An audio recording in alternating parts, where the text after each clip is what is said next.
అగ్రరాజ్యం అమెరికా చేసిన వెనుపుదాడులతో Venezuela bomb పేలులతో దద్దరిల్లింది. 2 గంటల్లోనే అమెరికా సైన్యం తమ ఆపరేషన్ పూర్తి చేసింది. అంతేకాదు, వెనిజులా అధ్యక్షుడిని ఆయన భార్యను కూడా కస్టడీలోకి తీసుకున్నట్టు ప్రెసిడెంట్ ట్రంప్ ప్రకటించారు. అమెరికా తలుచుకుంటే ఏ దేశమైనా ఇంతేనా? అగ్రరాజ్యం జోక్యం చేసుకుంటే నాశనం అవక తప్పదా? వెనిజులాపై అగ్రరాజ్యం భీకర దాడి. ఎయిర్ స్ట్రైక్స్ తో విరుచుకుపడ్డ అమెరికా.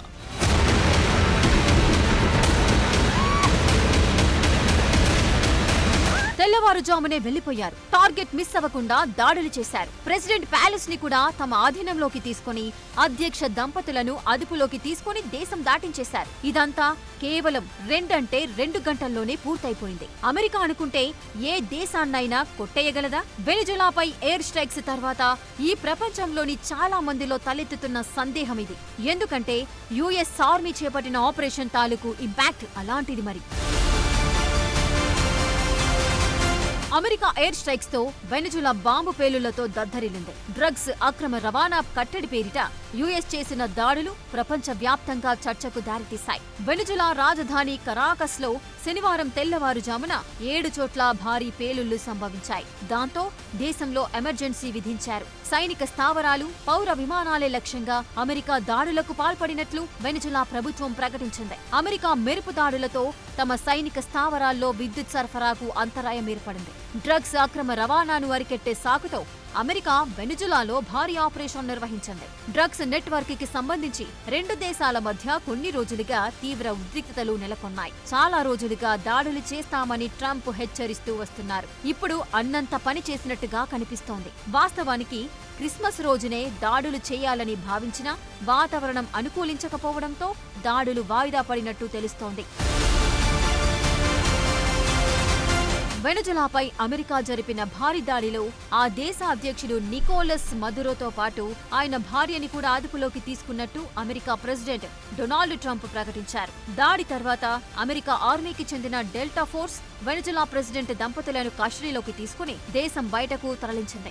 అమెరికా లా ఎన్ఫోర్స్మెంట్ సమన్వయంతో ఇదంతా జరిగిందని, పూర్తి వివరాలు త్వరలో చెబుతామని ట్రంప్ ప్రకటించారు. అయితే మదురోను ఎలా అదుపులోకి తీసుకున్నారు, ఎక్కడికి తరలించారన్న దానిపై ట్రంప్ స్పష్టత ఇవ్వలేదు. తమ ప్రెసిడెంట్ ని అమెరికా కస్టడీలోకి తీసుకోవడంపై Venezuela vice president Delcy Rodriguez స్పందించారు. మదురో ఆయన సతీమణి ఎక్కడున్నారో తమకు తెలియదన్నారు. వారు సజీవంగానే ఉన్నారని తెలిపేలా ఆధారాలివ్వాలని అమెరికాను డిమాండ్ చేశారు. ప్రెసిడెంట్ నికోలస్ మదురో అమెరికా కస్టడీకి చిక్కడంతో వెనిజులా తమ సైనిక చర్య పూర్తయిందని యుఎస్ సెనేటర్ మైక్ లీ తెలిపారు.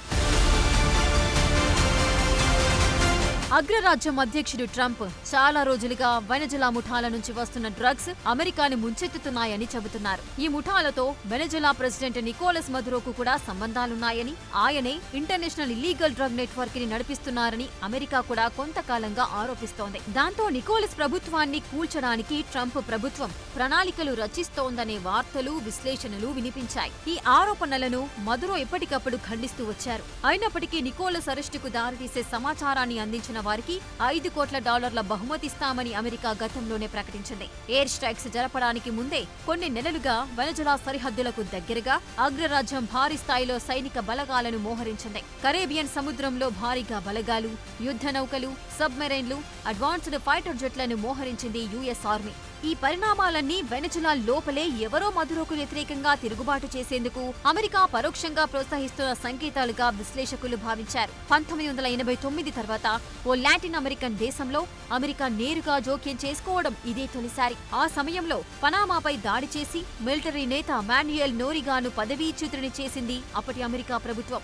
ఇప్పుడు మళ్లీ వెనిజులాపై భీకర దాడులు చేయడంతో పక్క దేశమైన కొలంబియా అప్రమత్తమైంది. సరిహద్దుల్లో భారీగా బలగాలను మోహరించింది. వాస్తవానికి అమెరికా దశాబ్దాలుగా అనేక దేశాల్లో అంతర్గత జోక్యం, సైనిక జోక్యం చేసుకుంటోంది. ఫలితంగా ఆ దేశాలు నాశనమైపోయిన దాఖలాలున్నాయి. ఇందుకు ఆఫ్ఘనిస్తాన్, ఇరాక్ లాంటి దేశాలే బెస్ట్ ఎగ్జాంపుల్. 9/11 దాడుల తర్వాత అల్ ఖైదాను అంతం చేసేందుకు అమెరికా ఆఫ్ఘనిస్తాన్లోకి దిగింది. 20 ఏళ్ల యుద్ధం తర్వాత అగ్రరాజ్యం వెనక్కి తగ్గింది. ఈ క్రమంలో లక్షలాది మంది ప్రాణాలు కోల్పోయారు. ఆ దేశం ఆర్థికంగా చితికిపోయింది. 2 దశాబ్దాల తర్వాత మళ్లీ తాలిబాన్ల పాలనలోకి వెళ్లింది. సద్దాం హుస్సేన్ దగ్గర వారణాయుధాలున్నాయనే ఆరోపణతో ఇరాక్ పై దాడికి దిగింది అమెరికా.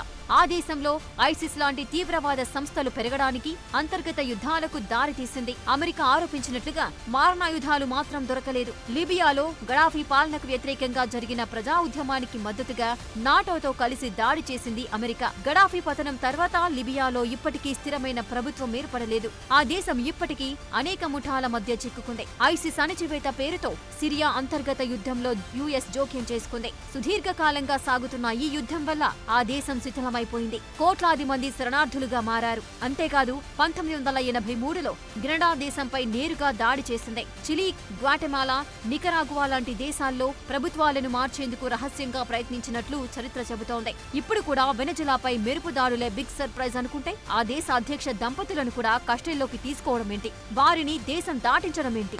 ఒక్క అమెరికాకు మాత్రమే సాధ్యమయ్యే ఫీట్ ఇది అనే చర్చ ఇప్పుడు గ్లోబల్ వైడ్ గా వినిపిస్తోంది. వెళ్లారు, కొట్టారు. వెనిజులా ప్రెసిడెంట్ అతని భార్యతో సహా అదుపులోకి తీసుకుని దేశం దాటించేశారు. అసలు వెనిజులాపై ఇంత భీకరమైన దాడులు దేనికోసం? డ్రగ్స్ సప్లై కట్టడి అనేది కేవలం ఓ ముసుగేనా? ఆ దేశంలో ఆయిల్ నిల్వల కోసమే అమెరికా ఇదంతా చేస్తోందా? తమకు అనుకూలమైన ప్రభుత్వం వస్తే యుఎస్కు కలిగే లాభం ఏంటి? అసలు వెనిజులా భవిష్యత్ ఏంటి?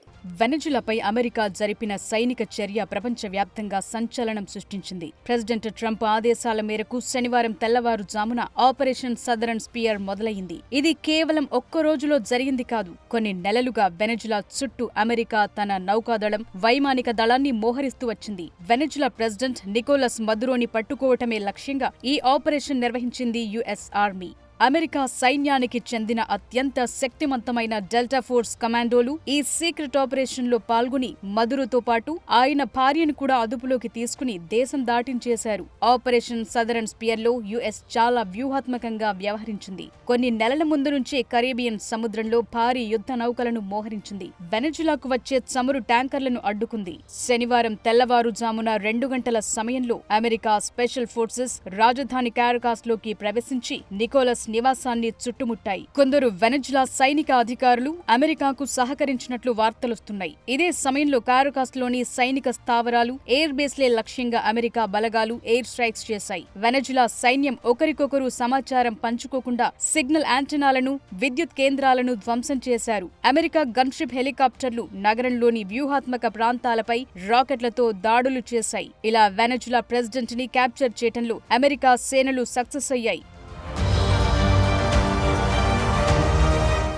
వెనజులా పరిణామాలు ఓ దేశ రాజకీయ సంక్షోభం మాత్రమే కాదు, ప్రపంచ భౌగోళిక రాజకీయాల చదరంగంలో కీలక ఘట్టమనే చెప్పాలి. అమెరికా జోక్యం, డ్రగ్స్ ఆరోపణలు, ఆయిల్ నిల్వల చుట్టూ తిరుగుతోన్న ఈ పరిణామాల వెనుక అనేక లోతైన కారణాలున్నాయి. వెనజులా ప్రపంచంలోనే అత్యధిక చమురు నిల్వలు కలిగిన దేశం. సౌదీ అరేబియా కంటే కూడా ఇక్కడ ఎక్కువ ఆయిల్ ఉంది. అమెరికాకు ఇంధన భద్రత చాలా ముఖ్యం.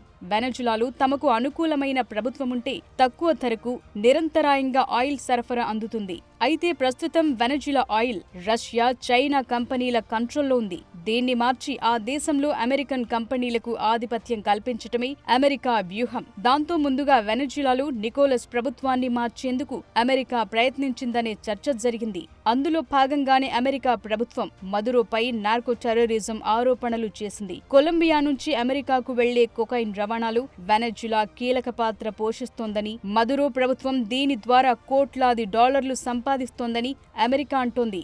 వెనజులా ప్రభుత్వం కూడా తమ చమురు కోసమే అమెరికా దాడులకు సిద్ధమవుతోందని ఆరోపించింది. అసీం మునీరోమో అమెరికాకు మంచివాడు, అల్ షరా అల్-ఖైదా టెర్రరిస్ట్ సిరియా ప్రెసిడెంట్ అమెరికాకు మంచివాడు, సౌదీ అరేబియా రాజు, యుఏఈ రాజులు, జోర్డాన్, బహ్రాన్, కువైట్, ఖతార్ రాజులు వీళ్ళేమైనా ప్రజాస్వామ్యయుతంగా ఎన్నికయ్యారా? ఆ దేశంలో ఏమైనా లౌకికవాదాన్ని కాపాడుతున్నారా? ఆ దేశంలో ఏమైనా పౌర హక్కులు ఉన్నాయా?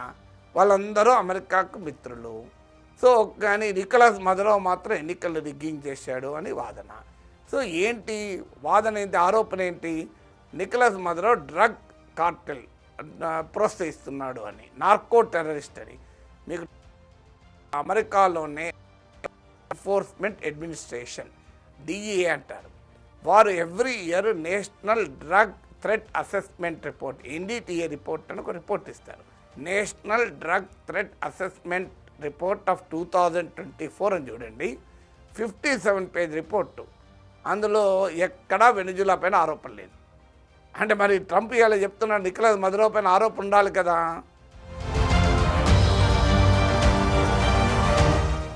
డ్రగ్స్ కంట్రోల్ అనేది అంతర్జాతీయంగా ఏ దేశంపై అయినా దాడి చేయటానికి, ఆంక్షలు విధించడానికి బలమైన నైతిక కారణాన్నిస్తుంది. అయితే కేవలం డ్రగ్స్ కోసమే ఇంత భారీ స్థాయిలో సైనిక చర్యకు పాల్పడటమే ఎవరికీ అర్థం కావటం లేదు. అందువల్ల ఇదొక ముసుగు మాత్రమేననే వాదనకు బలం చేకూరుస్తోంది. వెనజులాలో తమకు అనుకూలమైన ప్రభుత్వం ఏర్పడితే అమెరికాకు అనేక లాభాలున్నాయి. వెనజులా చమురు బావుల పునర్నిర్మాణం, వెలికితీత కాంట్రాక్టులు అమెరికన్ కంపెనీలకు దక్కుతాయి. లాటిన్ అమెరికాలో రష్యా, చైనా ప్రభావాన్ని తగ్గించడం అమెరికాకు చాలా ముఖ్యం. వెనజులాలో ఆర్థిక వ్యవస్థ కుప్పకూలటం వల్ల లక్షలాది మంది ప్రజలు అమెరికాకు వలస వెళుతున్నారు. అక్కడ స్థిరమైన ప్రభుత్వం వస్తే వలసల సమస్య తగ్గుతుందనే చర్చ జరుగుతోంది. అమెరికా మెరుపు దాడితో వెనజులాకు ఎటు పాలుపోవటం లేదు. ప్రెసిడెంట్ దంపతులని యుఎస్ ఆర్మీ క్యాప్చర్ చేయటంతో దాని భవిష్యత్తేంటనే ప్రశ్న తలెత్తుతోంది. ఇప్పుడున్న పరిస్థితుల్లో వెనజులాలో అంతర్గత తిరుగుబాటు మొదలై సైన్యం గనుక మదురోకు మద్దతు ఉపసంహరించుకుంటే ప్రభుత్వం వెంటనే పడిపోతుంది. మరోవైపు అమెరికా ఆర్థిక ఆంక్షలతో వెనజులా ప్రజలు ఆకలితో అలమటిస్తున్నారు. ఇది ఎంతకాలం కొనసాగుతుందనేది అంతుపట్టడం లేదు. మళ్లీ ఎన్నికలు జరిగి అంతర్జాతీయ సమాజం గుర్తించే నాయకుడు అధికారంలోకి వస్తేనే ఆ దేశానికి విదేశీ పెట్టుబడులు వచ్చే అవకాశం ఉంటుంది. వెనజులా సంక్షోభం ప్రజాస్వామ్యం, డ్రగ్స్, మానవ హక్కుల పోరాటంలా కనిపిస్తున్నప్పటికీ దాని మూలాలు మాత్రం ఆయిల్, గ్లోబల్ పవర్ చుట్టూనే తిరుగుతున్నాయి.